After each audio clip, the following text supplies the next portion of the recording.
Hey everyone, in this video you guys are going to learn about how muscle cells work. So individual cells, what is going on inside of them, how do we stimulate them, what are the proteins and ions that are involved in this process, and all the way at the end we're going to talk about a couple clinical conditions when something goes wrong.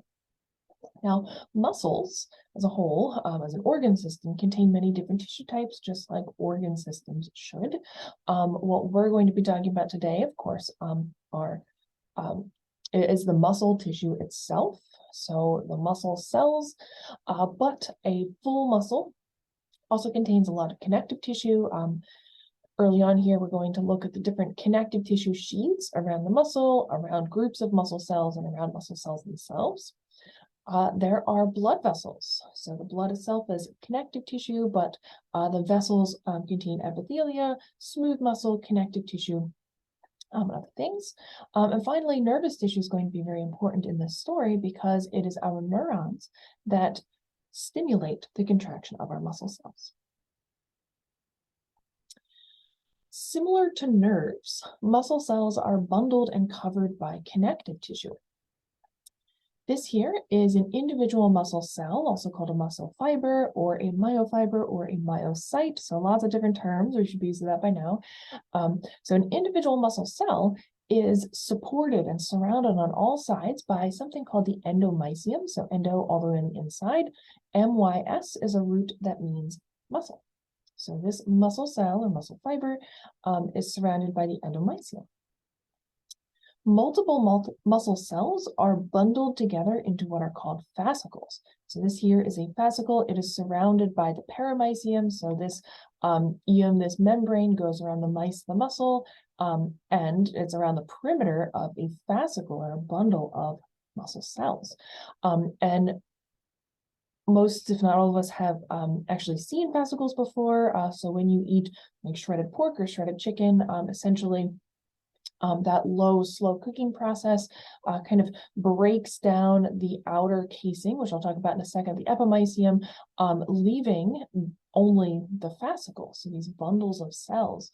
And so the shreds of meat, those are actually the fascicles.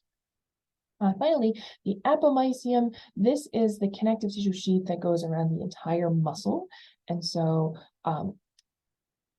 in a future lesson, or many future lessons, you're going to learn about individual muscles and what they are called. And so when we talk about the biceps brachii muscle, it is actually bundles of muscle cells and then bundles of fascicles, right? Those bundles themselves, surrounded by a connective tissue sheath called the epimysium. And so this is the it's a really strong layer. It contains dense connective tissue that actually extends a little bit beyond the muscle itself. So just a little bit of a different way of looking at this. Individual muscle cells bundled together into fascicles covered by the paramysium, and then multiple fascicles joined together with some blood vessels interspersed is the entire muscle. As we can see, the epimysium, epi on top of, mice muscle membrane. So this membrane on top of the entire muscle actually extends a little bit beyond the length of the cells to actually attach to the muscle, or sorry, to attach to the bones. And so this extension of this connective tissue sheath is called a tendon. So connective tissue at the end of a muscle merges to form a tendon or a bundle of fibers. There are also more like flat sheet-like tendons, which we would call an aponeurosis. Soon we're going to see an aponeurosis in our abdominal muscles.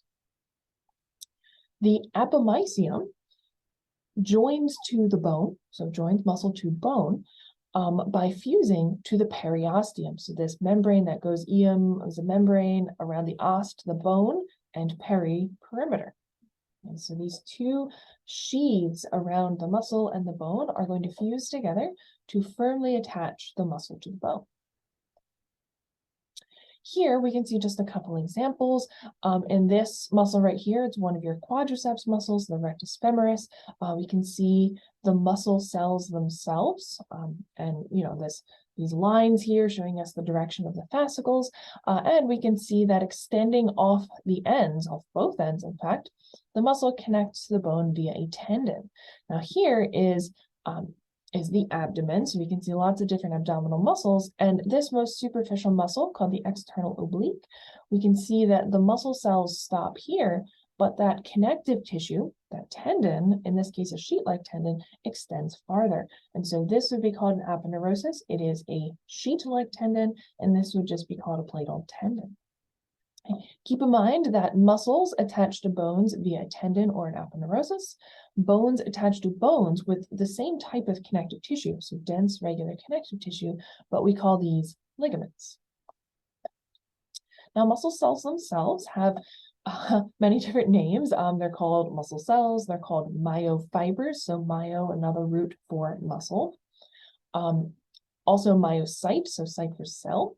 And in general, myofibers or muscle cells are just specialized cells. They have a lot of the same organelles that we're used to seeing.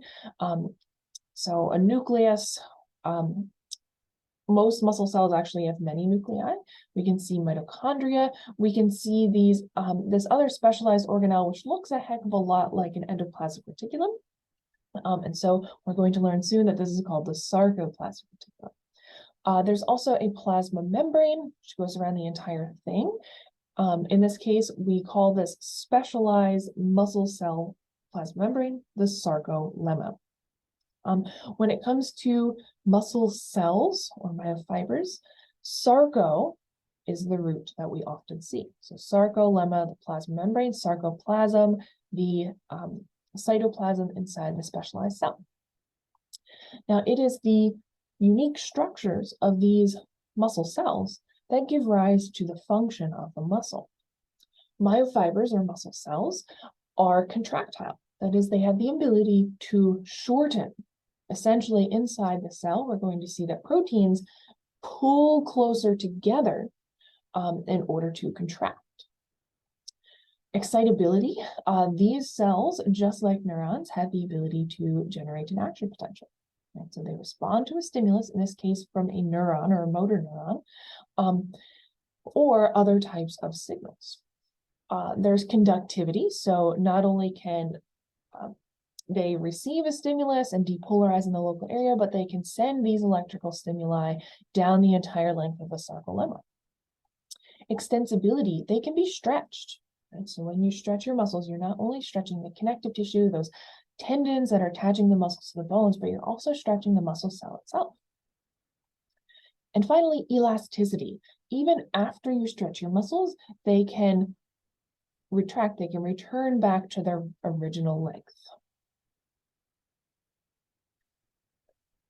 If we look inside a muscle cell, so again, here's the entire muscle covered by epimysium.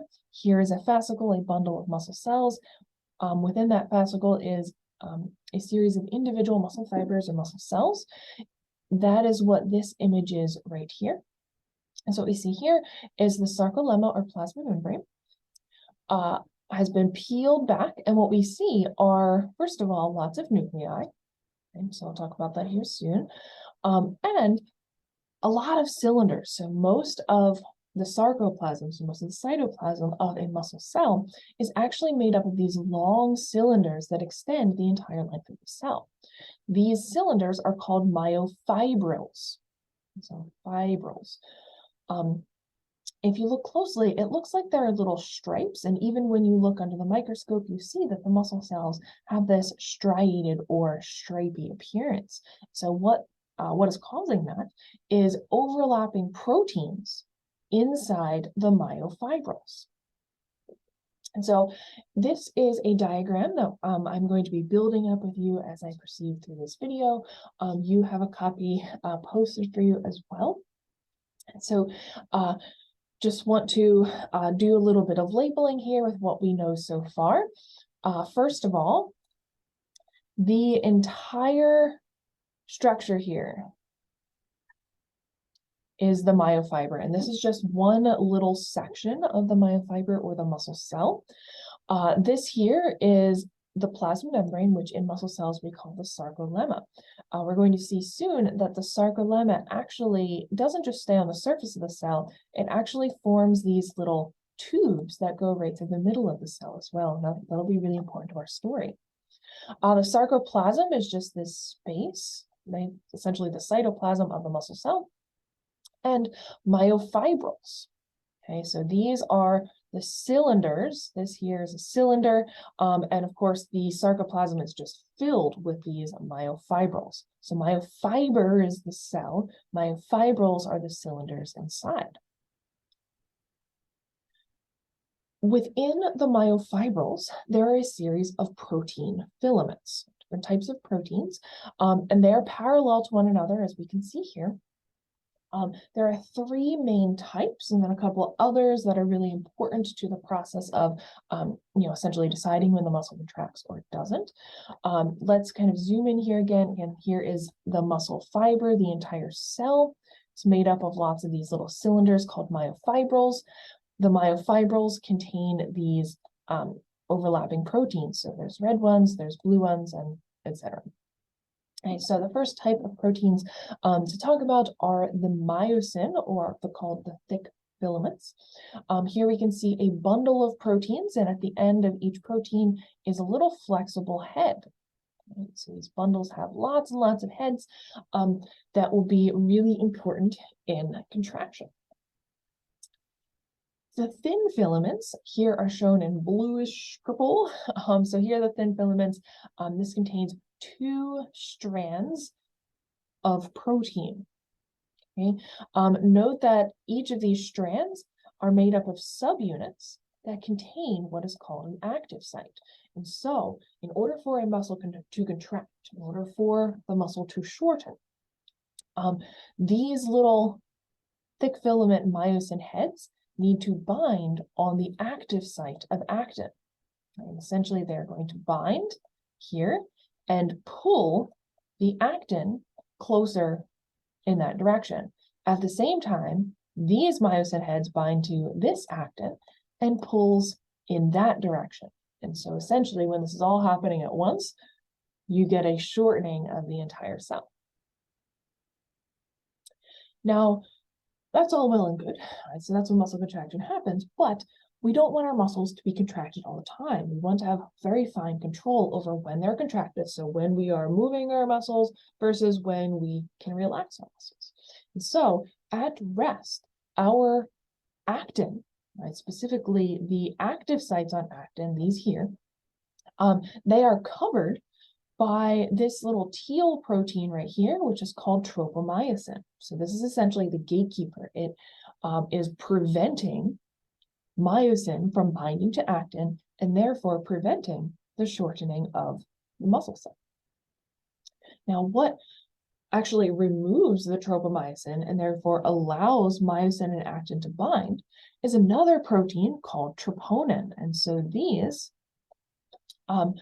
actually will lift tropomyosin out of the way, exposing the active sites only when we want to contract our muscles. Okay, so the thick filaments and the thin filaments, myosin and actin, are what are actually contracting our muscles. Tropomyosin and troponin are kind of regulatory molecules, and the final main type of myofilament, or proteins inside the myofibrils, are called elastic filaments, or titin. We can see here at the end of myosin that there's this little spring-like structure. That is titin. And essentially, this allows our muscles to return back to their original length after we have contracted them. Also, it resists overstretching your muscles. So let's add this to our diagram. I've zoomed in to the myofibril. Okay. In blue here, we see actin. And so these parallel muscle fibers that are overlapping myosin, which is here in red. And we can see the little myosin heads, which in this case are interacting with actin. They are forming what are called crossbridges. Okay. Down here, we zoom in, we can see again those little myosin heads there. Again, in blue, we can see the actin. And at rest, tropomyosin, this little teal molecule right here, is covering over the active sites on actin. So all of these little blue dots are representing the active sites. This is where myosin heads want to or need to bind in order to contract the muscle. But at rest, which is this scenario over here, tropomyosin is blocking those active sites, so myosin heads cannot bind. Troponin is here in fuchsia, purple. And so troponin is what can remove the tropomyosin from actin, therefore allowing myosin to interact with the active sites. Titin would be little springs right over here. I did not draw them in because we are not going to be going over the physiology of titin. Now, as we can see here and on this published diagram here, actin and myosin have this region where they overlap. So where myosin heads can interact with active sites as long as they are open and ready. This pattern of overlap versus no overlap, overlap, and no overlap, this is what produces those striations, so those stripes on the muscle cells. We can label different parts of, different bands. So here's a band, and here's a band, and here's a band. We can name different bands and different zones, just so that we know, kind of what we're talking about. All right. So the entire length of myosin is called the A band. Right. So as long as you have myosin, that is called the A band. And so here, this entire region would be the A band. Within the A band, there is a region that only contains myosin, right? So we see that the actin filaments are not extending into this region way here in the middle. And within this H zone, there is a line that is essentially in the middle. So this is called the M line. Okay. Within also this A band, there is a zone of overlap, and the length of this is actually really important. We'll learn about that in a future lesson, a future video. This, again, is the zone of overlap. This is where actin and myosin can physically interact as long as tropomyosin is not in the way. The I band contains only actin. And so here we can see that the myosin does not extend into this region. And within the I band, there is this zigzag right here. And so this is actually representing a bunch of proteins. It's called the Z disc. And essentially it's holding the actin together, and it marks the border of the contractile unit, the functional unit of the muscle cell. Okay, so Z disc, okay, so here's a Z disc, and here's a Z disc. From Z disc to Z disc, we call this a sarcomere. It's a really important word. This is the functional unit. Ultimately, these are the units that are actually shortening. So when actin and myosin interact, Z disc is pulled towards the M line here. And this is happening in both directions. And so ultimately, Z disc is pulled towards Z disc, and the whole sarcomere shortens. And when this is happening with thousands and thousands of sarcomeres in a line, the entire cell and our entire muscle is going to contract.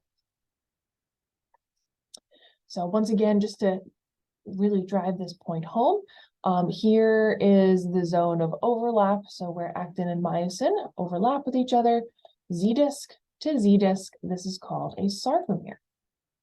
When cross bridges are allowed to form, so when actin and myosin are allowed to interact, myosin actually pulls actin towards the midline, ultimately pulling the Z disc towards the midline. And so we start off with a sarcomere that is this length, and when it is contracted, it is much shorter. Okay, so this This concept is called the sliding filament mechanism. Literally, the actin and myosin slide over one another. In fact, here's a little myosin head. Here is the actin. And so myosin binds to the actin and pulls it. Release, bind, and pull. Release, bind, and pull. And so this produces these sliding filaments, shortening the sarcomere. So that is exactly how muscle contraction works. So just a preview of that, let me quickly show you this, this clip on the cross-bridge cycle. So how does this this sliding filament procedure work?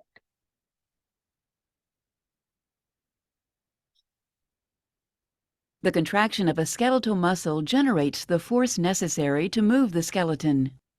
A contraction is triggered by a series of molecular events known as the cross-bridge cycle.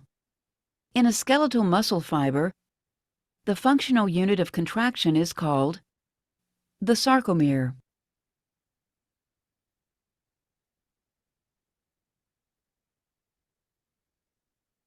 A sarcomere shortens when myosin heads in thick myofilaments form cross bridges with actin molecules in thin myofilaments.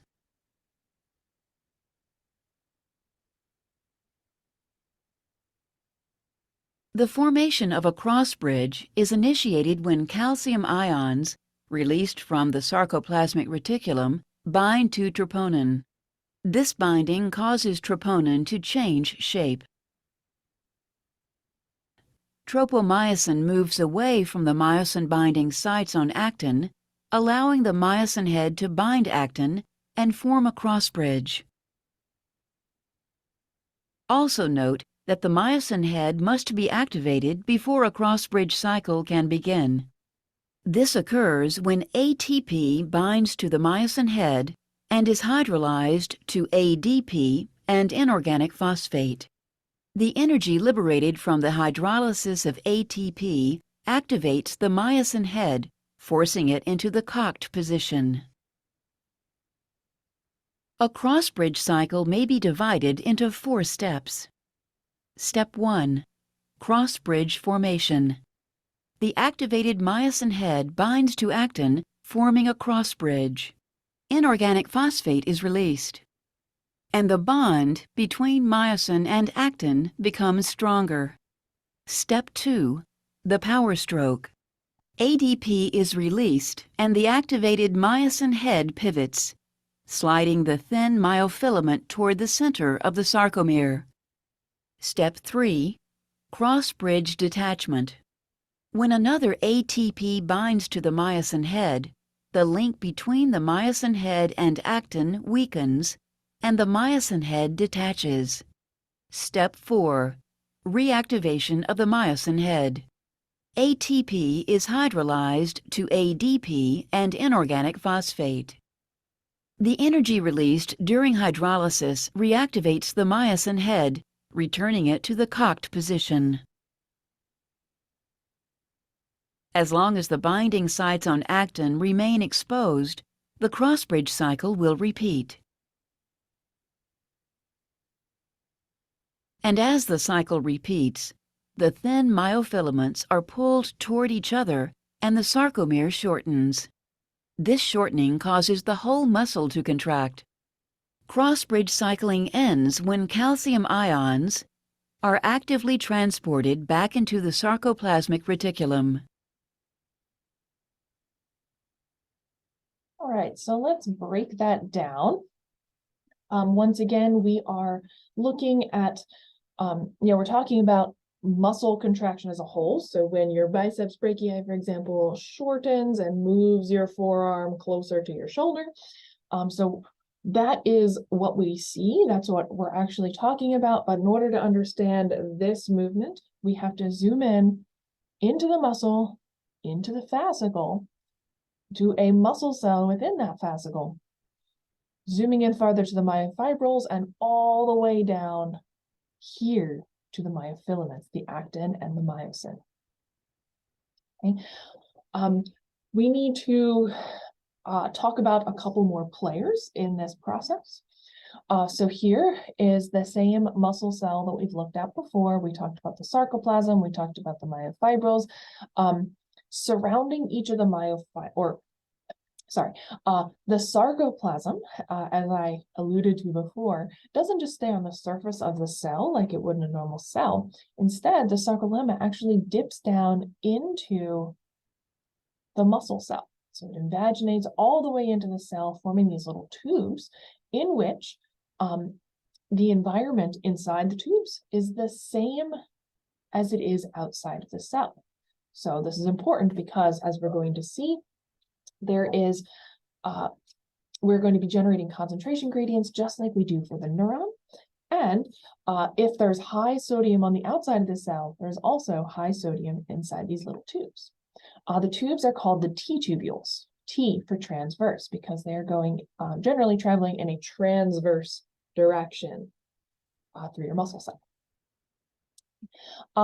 What we can also see on either side of the T-tubules is this branched organelle, this blue organelle, that's actually wrapping around each of the myofibrils. The organelle is called the sarcoplasmic reticulum, and yes, it is a modified endoplasmic reticulum, just like the SER and the RER. The sarcoplasmic reticulum, as we're going to see, contains a ton of calcium. It is organized in such a way that not only does it cover each of the myofibrils, but it gets a little bit fatter here, right next to the T-tubules on each side. The fat part of the sarcoplasmic reticulum, immediately adjacent to the terminal cisterna, or to the T-tubule, is called a terminal cisterna, and the E is added when it's plural, right? So instead of writing it S, you write an E at the end, and that's pretty common throughout AP. So together, terminal cisterna plus T-tubule plus terminal cisterna is called the triad, 3 different structures. Okay. Also, while we're here, I want to mention that muscle cells are different than regular cells, not only because of the T-tubules and the sarcoplasmic reticulum and everything, but also they generally have lots of nuclei. Right? So you might imagine that if you are a cell that's made up of lots and lots of proteins, you want to have many nuclei to be able to transcribe these genes and ultimately have them translated. Also, each and every one of those cross-bridge cycles needs ATP. So one ATP drives a single cross-bridge cycle, and as we saw in an entire muscle cell, this is happening thousands of times. And so there are a lot more mitochondria than there are within a normal cell. We need lots and lots of energy. The sarcoplasmic reticulum is important to the function of the muscle cell in that it creates a very steep concentration gradient of calcium.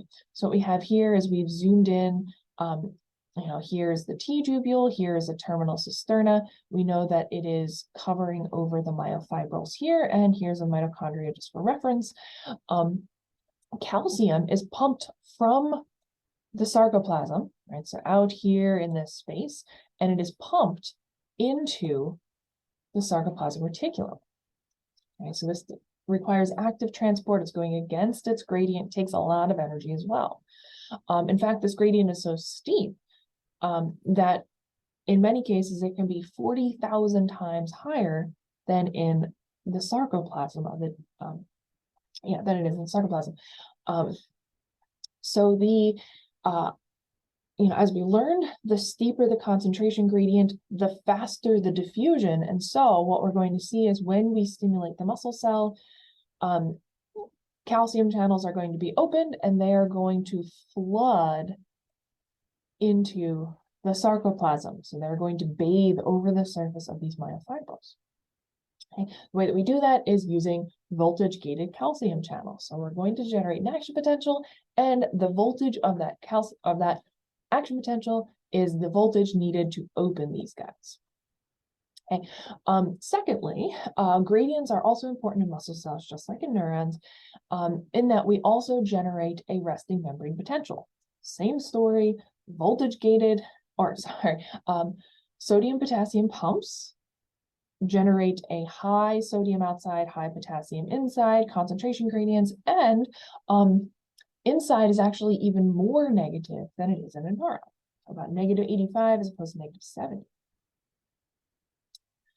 So let's go back to our diagram here.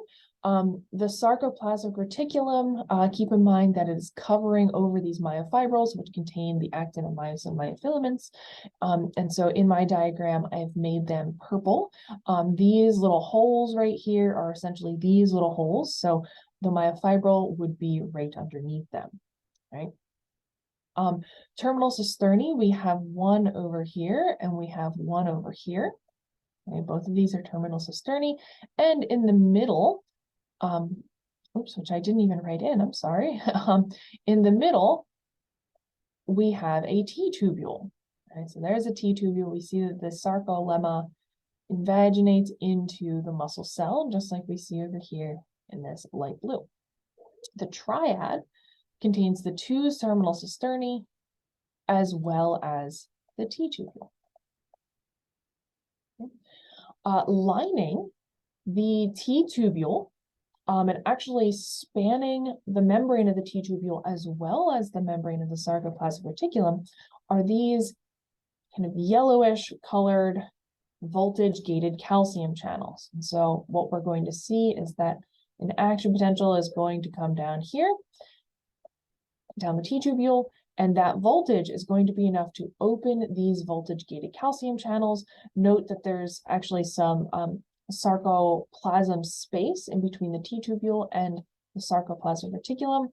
And so calcium is going to flood out into the sarcolemma and bathe over the surface of the myofibrils.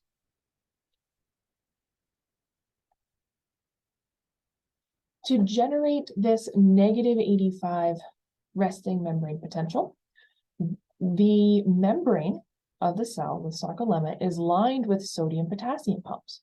Remember, sodium is pumped out as potassium is pumped in. And again, just like in the neurons, we have potassium leak channels, which allow some of that potassium to leak right back out, ultimately producing a very negative, right, even more negative than in a neuron, internal environment. So now let's talk about all the steps involved in this process. Okay. We can break up the process of muscle cell contraction into 3 different phases. The first phase is when the motor neuron stimulates a muscle fiber. So a motor neuron is essentially carrying a message from our central nervous system, so our brain or spinal cord, and it is carrying it out to ultimately synapse with a muscle cell within your actual muscle. And so phase 1 is just like your brain telling your muscle to contract. You can break this up into 2 different phases, right? The neuron itself has an action potential. It releases acetylcholine. Acetylcholine binds to the muscle, and that's it. All right, so just stimulating the muscle cell. In phase 2, we have what is called excitation-contraction coupling. So essentially going from this stimulation here, okay, so neurotransmitter binding to its receptor, that is the excitation part, but we need to essentially activate the muscle cell to allow contraction or shortening of those sarcomeres to occur. And so this phase is broken into 3 different steps, right? Essentially connecting the action potential to the release of calcium, and the calcium is going to activate troponin to remove trypomyosin, allowing myosin heads to bind to the actin. Okay. Finally, phase 3 is where we get the contraction itself. So it's taking all of this stuff just to start the contraction. And so that is where we see that cross-bridge cycle. So ATP comes in and those little myosin heads bind, pull, release, bind, pull, release. And so that's where we're going. In the next slides, I am going to build off of that diagram that we've been working on together and break it up into these same 6 steps. So let's zoom in up here. New labels here, in addition to the sarcolemma here. This is the motor neuron. We can see the little synaptic vesicles. We know that they are chock full of neurotransmitters, in this case, acetylcholine. Okay, and when more labels.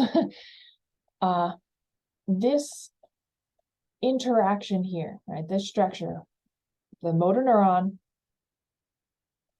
the synaptic cleft or the synapse, the gap in between the motor neuron and the postsynaptic membrane. This entire thing here is called the neuromuscular junction. Right? So literally a junction between the neuron and the muscle. We look on this published diagram at the bottom left. We can see that there are multiple axon terminals synapsing with the muscle cell. And in a lot of these motor neurons, they're actually synapsing with multiple muscle cells. Okay, so this would be a neuromuscular junction, this would be a neuromuscular junction, etc. Okay. The part of the sarcolemma that is actually the postsynaptic membrane, okay, so it's actually covered with these receptors, that is called the motor end plate. These are acetylcholine receptors.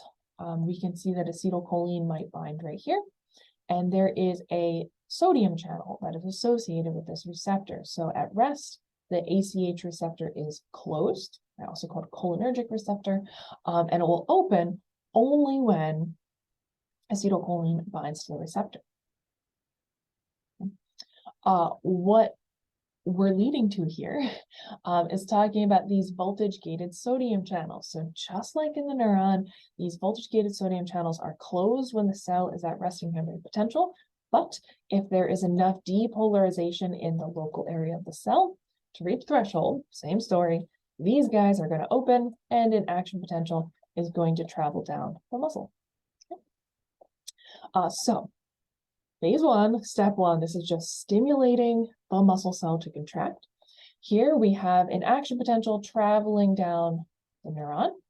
Right? We know calcium enters, triggering the exocytosis of these neurotransmitters, in this case acetylcholine, out into the synaptic cleft. Okay, so that's just step one. Right? Motor neuron, action potential, release acetylcholine, period. Once acetylcholine is in the synapse, it can then bind to its receptors. We know that once acetylcholine binds to the receptors, these sodium channels open up and sodium is able to flood into the cell. Right? So here comes sodium, which we know is very positive. And so more positive stuff, more positive ions, cations are flooding into this local area of the cell, depolarizing it or increasing the charge above that resting membrane potential. Okay. So if we were to look at a graph here showing us the membrane potential, so postsynaptic membrane potential, what's happening here is the influx of sodium depolarizes the cell, bringing it closer to threshold. Same exact story as we saw in the neurons. Okay. And so the motor end plate, as it depolarizes, it gets closer and closer to threshold. As we know, if threshold is reached, so enough sodium floods in, that is, there's enough acetylcholine to bind and allow this influx of sodium, then these voltage-gated sodium channels are going to open their gates and therefore stimulate action potential. Okay. So this begins phase two, the action potential, or at least how the action potential leads to the contraction of the muscle cell. All right, so when the threshold is reached, move myself out of the way here. These voltage-gated sodium channels open up, sodium floods in, making this local area of the cell more positive. And so this is going to happen, in this direction. And unlike in neurons, it is also going to happen in that direction. Okay, so if we look at this published diagram, we see the action potential traveling here and the action potential traveling here. Now, because the sarcolemma invaginates into the muscle cell, like this T-tubule, this change in charge, this depolarization, isn't just going to travel on the surface of the cell. It's actually going to travel through the T-tubule as well, right? Depolarizing the length of the T-tubule, or in other words, bringing the action potential, the depolarization, deep into the muscle cell. Okay, if we look at this published diagram here, we can see the action potential traveling down the T-tubule, and here, this depolarization is activating these voltage-gated channels. Okay. So that's our next step. Step 4, the depolarization in the T-tubules, right, because there are also these voltage-gated sodium channels all along the length, that is going to open up these voltage-gated calcium channels, again, as we see right here. Okay. Note that the calcium channel spans, or is connected to, both the T-tubule membrane as well as the sarcoplasmic reticulum membrane. And so when the action potential arrives at this local area of the cell, the closed channel is going to open, okay, which allows the very high concentration of calcium. Right? Remember, calcium is like 40,000 times higher in the sarcoplasmic reticulum than it is out in the sarcoplasm. This calcium is going to flood down its concentration gradient and out into the rest of the cell. So looking over here for another perspective, remember that the SR is, sarcoplasmic reticulum, is over top of these myofilaments. So all these proteins here, there is a gap, there's a space in between the SR and the T-tubule, and essentially when this gate is opened, calcium exits not into the T-tubule, but out here onto the surface of those proteins. So that is step 4. This is still the excitation-contraction coupling, essentially taking the action potential and forming cross bridges. Okay, so that's where we're going here. In step 5 of this excitation-contraction coupling, the calcium binds to troponin. So remember, calcium has just exited. Right, so it's actually bathing over the surface of the proteins within the myofibrils. Remember that actin is here in blue, myosin is here in red. At rest, myosin cannot interact with actin because tropomyosin, which is teal, is covering over the active sites here in blue, these little blue dots. Troponin has the ability to move tropomyosin out of the way and therefore allow myosin to bind to the active sites on actin. So now that calcium has been released from the sarcoplasmic reticulum, calcium is going to bind to troponin. It's going to bind and bind and bind to troponin. And what troponin does is it actually rolls the tropomyosin out of the way. Right? So what we get is this. Here's troponin with the calcium bound, and now the active sites are wide open. And as long as myosin is ready to go, and we'll talk about that in just a second, the myosin heads are cocked, they will bind to the active sites on actin.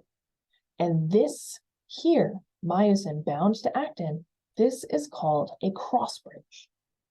Okay, and so this is physically what is going to contract the muscle. Okay, all of these different steps have just been building up to this moment here. And so at last, we have made it to phase number 3. Okay. In your diagram, we're going to zoom in to this oval shape right here. It's oval to show you that this is a cycle. This doesn't just happen once, it happens over and over and over again. Okay. In step 5, so phase 2, step 5, we have bound the myosin head here to the active site on actin, essentially by moving that tropomyosin out of the way. Right? So that's kind of where we left off. But as I said, in order to actually interact, the myosin head kind of has to be ready. And so the way that myosin gets ready is that it is put into its cocked position, or it moves into its cocked position. And so let's start with that. This is happening presumably right before the muscle is stimulated to contract. And so step one here, where we're starting this story, is that the myosin head is cocked once ATP, energy molecule, is hydrolyzed into ADP and inorganic phosphate. Okay, so brief expansion on this. ATP is an energy molecule. It is a nucleotide. Sugar molecule, nitrogenous base, and 1, 2, and 3 phosphates. Now, the covalent bonds between these phosphate groups are holding a lot of energy, so they store a lot of energy. So if we break the bond in between the second phosphate and the third phosphate, essentially a little bit of energy is released. Okay, so here we see that when this bond is broken, a little bit of energy is released, and that is the energy that is used in this process. And now this phosphate can kind of get lost. Okay, so phosphate ion, an inorganic phosphate, is released into the surrounding area. Okay. Also remember that when we take a when we take a biomolecule and we break it, making 2 smaller molecules, that requires a little bit of water. And so water, by hydrolysis reaction, breaks ATP into ADP, right? 2 phosphates, diphosphate, the low energy form of the molecule. Okay, so let's go back to our cross-bridge cycle. The myosin head, this is inactive. To activate it, to cock the head and essentially make it ready to bind to this active site on actin, to cock the head, ATP is hydrolyzed, breaking off this phosphate, releasing a little bit of energy, and that energy is used to change the shape of the myosin.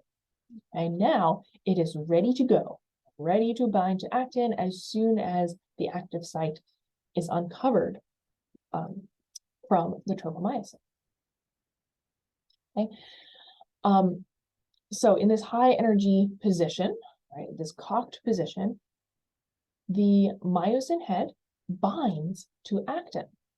Right, so that's what we talked about here. Myosin heads were already cocked, right? That already happened. ADP broke into ADP and phosphate, and now this binding has occurred. Okay, so this myosin head still contains the ADP and phosphate. Okay, one of these kind of gets lost and strengthens that bond. Okay, but for now, right, they're still attached. Okay, next, this is where the magic really happens, right? So note this dark blue active site is going to be pulled in that direction. Okay, so same dark blue active site, it has been pulled. It used to be over here, now it's over here. Okay, as we go through this cycle, look at where this pivot point is on the myosin and this active site point is on the actin. And so now after this this movement, right, the pulling of the myosin, now the active site is right over top of the pivot point on the myosin head. And so literally the actin has been pulled closer to the middle of the sarcomere. Okay, this is called the power stroke. Right, so it's not the one that requires an input of energy, but it is the one that is the most powerful. It is, right, pulling the actin relative to the myosin. Okay, during this power stroke, the ADP and phosphate leave the myosin head. Okay, so it is the exit of these molecules that actually makes the head pivot. Okay. Next, ATP is added, right? So there's no more energy, no more ATP, ADP, anything attached to this myosin head. ATP is going to bind to the myosin head, which causes it to break from the active site. Okay, so this original active site here, the dark blue active site. Now the myosin head, right, it had bound, it pulled the power stroke, and now ATP comes in to release the head from actin. Okay. Once again, this is the inactive state. It's not cocked. And so ATP is then hydrolyzed. Right? So we break this phosphate off, a little bit of energy is released. Right? Phosphate and ADP are left. And so now this is in its cocked position. And as long as tropomyosin is not covering the active sites now, this myosin can bind to the next active site in line. Okay. It can bind, it can pull it over, it can break, recock, bind, pull it over, break, etc., etc. Right. So this is a cycle. Again, as long as actin's active sites are not covered by tropomyosin, this cross-bridge cycle is going to continue. Okay. In your notes, I have lots of little videos embedded. I encourage you to watch them. There's also a ton on mastering NMP. Okay. So the cross-bridge cycle, again, is going to continue as long as tropomyosin is not covering the actin active sites. In this little diagram over here, we can see that the active sites are numbered 1, 2, 3, and 4. And so here, when the myosin binds first, right, it pulls actin towards the midline with the power stroke. It breaks off because of the entrance of ATP. Rebind to the next one, pulls closer, and so ultimately actin is always moving towards the end line. Okay, just like we looked at before, this is the length of a sarcomere. Okay, and when the cross-bridge cycles are occurring here, right, and the power stroke is essentially pulling actin in this direction, the distance between the Z discs is going to shorten. Okay. If we were to look at a graph of the tension that is produced, right, the strength, how much the muscle is shortening, and therefore how much can we lift, right? Like what strength are we producing? It would look like this. It's called a myogram, so myomuscle gram, so the measurement or this like image of the strength of the muscle. Here is where the stimulus occurs. So this is phase 1, where you're simply releasing acetylcholine into that neuromuscular junction. And then all of those other steps have to happen, right? So the action potential, the calcium leaving the SR, the calcium binding to troponin, removing tropomyosin, the forming the cross bridges, and then finally you get to start shortening sarcomeres. And so there is a little period here, a brief period, that's called a latent period. So it takes a teeny bit of time to actually start contracting because of all those steps that have to occur. We can see that as long as there is, as long as the muscle is activated, and I'll talk about that in a moment, the muscle shortens, therefore producing more and more and more tension. Without another stimulus, the muscle is going to relax. Right? So pumping calcium back into the sarcoplasmic reticulum and letting those sarcomeres lengthen once again. And so, how to stop the signal? Right? So without further stimulation, without our neurons telling our muscles, hey, you got to contract again, the muscle returns to its resting potential, so its resting membrane potential. And it does that with the same story, right? This voltage gated potassium channels, also the sodium potassium pumps are still working throughout this entire process. Calcium is pumped back into the sarcoplasmic reticulum. Okay, so essentially calcium concentration is going to go down, therefore it's no longer binding to troponin, it's no longer removing tropomyosin, and so now when those myosin heads are recocked, they're ready to bind again. Now tropomyosin is once again covering that active site, so myosin cannot bind and therefore cannot slide the filaments. Okay, just like we've talked about before, acetylcholine is broken down within the synaptic cleft. Right? Without acetylcholine binding to its receptors, no longer is there going to be a graded potential by the motor end plate. Now cell returns to normal.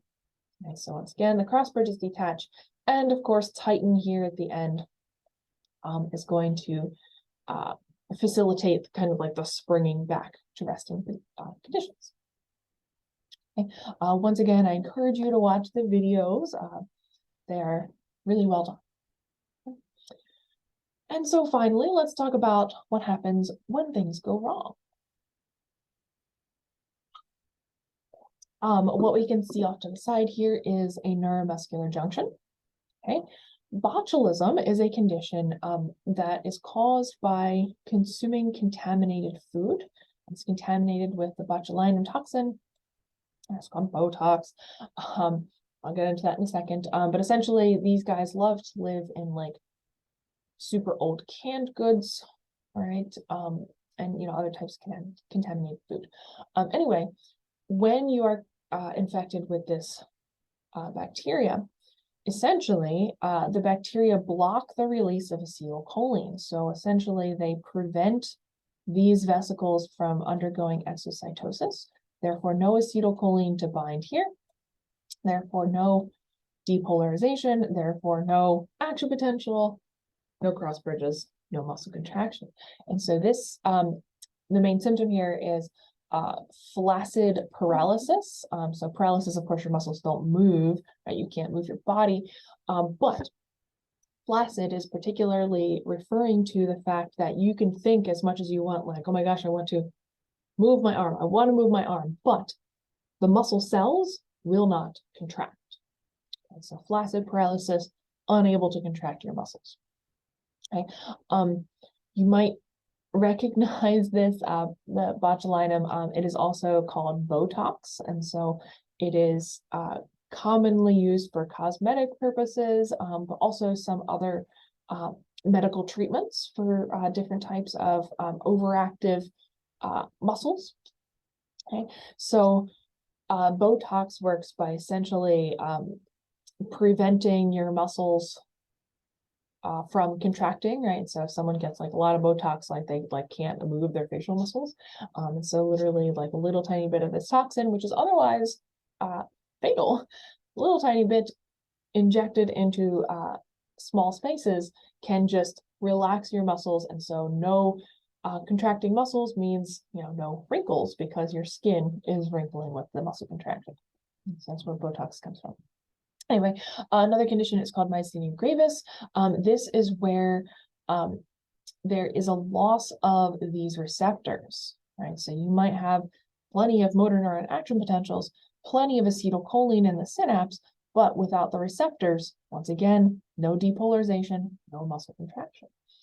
So over time, this results in more and more weakness, moving towards flaccid paralysis. Okay. Another condition is tetanus, and this is different than the tetanus we're going to talk about in the second part of our muscle physiology conversation.